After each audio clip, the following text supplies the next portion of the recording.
Hello everybody, welcome to the second unit spotlight, this time around about the Su-25T. The Sukhoi Su-25 Grach, called Frogfoot by NATO, is a single-seat, twin-engine close-air support jet, developed in the Soviet Union by the Sukhoi Design Bureau. It's been in use since 1981 and has seen service in many, mainly Eastern countries, and is still used today. Development of the Su-25 began in the late 1960s. Analyzing the experience of ground attack planes from the 40s to the 60s led to this idea. The Soviet fighter bombers in service during that time, the Su-7, Su-17, MiG-21 and MiG-23, did not meet the requirements for close air support, mainly due to the lack of essential armor plating protecting them from ground fire and missiles. Also, their speed made it difficult for the pilot to keep track of targets. In 1969, a competition took place where 4 design bureaus, including the Sukhoi Design Bureau, participated. On the 22nd of February 1975, the first prototype made its first flight and the Su-25 won versus the main competitor, the Ilyushin IL-102, which we can also see in game as a prototype aircraft, with the same speed, armor and turn radius of the Su-25T. The Su-25T is a dedicated anti-tank version, which was combat tested with great success. It can carry TV-guided bombs and the semi-active laser-guided Kh-25ML. However, its main armament are the Vickers, as it is in-game. On top of that, it has all-weather and night capabilities. In-game, the Su-25T is a massive producer of salt. In-game, the Su-25T is a 200-point multi-role aircraft coming at either 2 on trained or 1 on elite.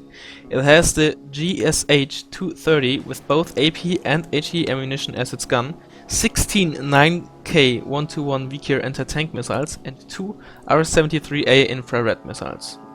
It is 750 km per hour fast, has 20% ECM, a turn radius of merely 200, very good air detection and a time over target of 135 seconds. But the main strength of this plane is its armor. It has 2 front and rear armor, reducing any incoming HE damage, so practically all damage since no AP weapon can shoot at planes, by 60%. Don't get fooled by the 1 armor values though. This does virtually nothing to any anti-air weapon, and is the reason why other Su-25 versions in-game are not nearly as survivable. They only have 1 armor at the back. Taking the plane on elite changes the gun accuracy to 42%, Vickers accuracy to 66% and infrared missile accuracy to 77%. However, keep in mind that the accuracy bonus to guns and ATGM are not as detrimental as they would be on many other weapons. When shooting at ground targets, accuracy increases the closer you get, so practically you will always have higher accuracy than shown on the stat card. The true rate of fire of the main gun is 157.89 rounds per minute, whereas the bursts have a length of 10 shots and a reload time of 0.2 seconds within the burst. Although it has very low range versus planes, thanks to its resilience, getting into range is certainly a possibility, provided you don't have to face a high-end ASF or take fire from ground AA at the same time. However, it gains a big boost to range versus ground targets, making it one of the few aircraft cannons that can actually shoot that far. The Vickers missiles are definitely among the worst AT missiles you can get on a plane. Only 3150 meter range and 26 AP, the second lowest AP you can find on a missile used by a plane.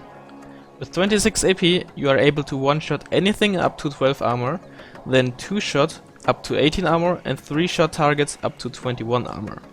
However, thanks to its speed, turn radius and gun, it is still able to reliably kill a super heavy even when shooting at it from the front. The 2 R-73As are nothing too special.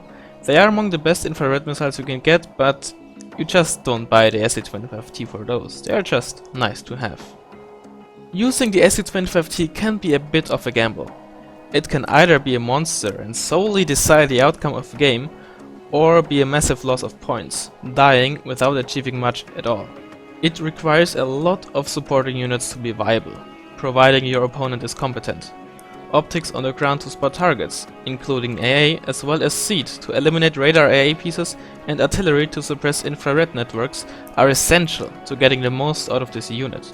Due to its 2 armor, it can easily tank an anti-air missile and just kill the AA system, This works especially well with low HE systems like rapiers or even Rolands.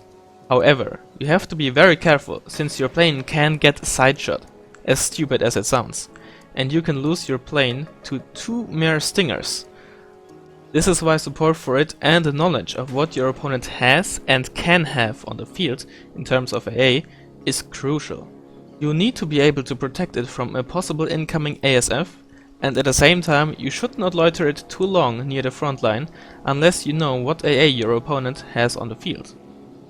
It is more survivable than nearly any other plane, and it will get out with 1 or 2 HP very often, when other planes would have died twice by all the missiles the Su-25T just shrugged away. But it is still easy to lose. Ideally, you should snipe your opponent's AA first. You'll lose 3-4 HP in the process, but once practically out of AA, the ATGM capacity of the Su-25T shines. Now, as long as you can protect your Su-25T from planes, either your opponent has to retreat and hide, allowing you to easily push up, or they will lose their ground units if they try to defend versus yours. It's an excellent tool for preventing your opponent from pushing, if you loiter it behind the position you wish to hold, as if your opponent moves AA into the open to deal with it, you can quite easily eliminate it. In a way, it is very comparable to a super heavy. Able to deal a lot of damage over time, very tanky, expensive and micro-intensive. On top of that, very reliant on supporting units to spot for it and protect it from threats. But when not properly countered, being able to win a game on its own.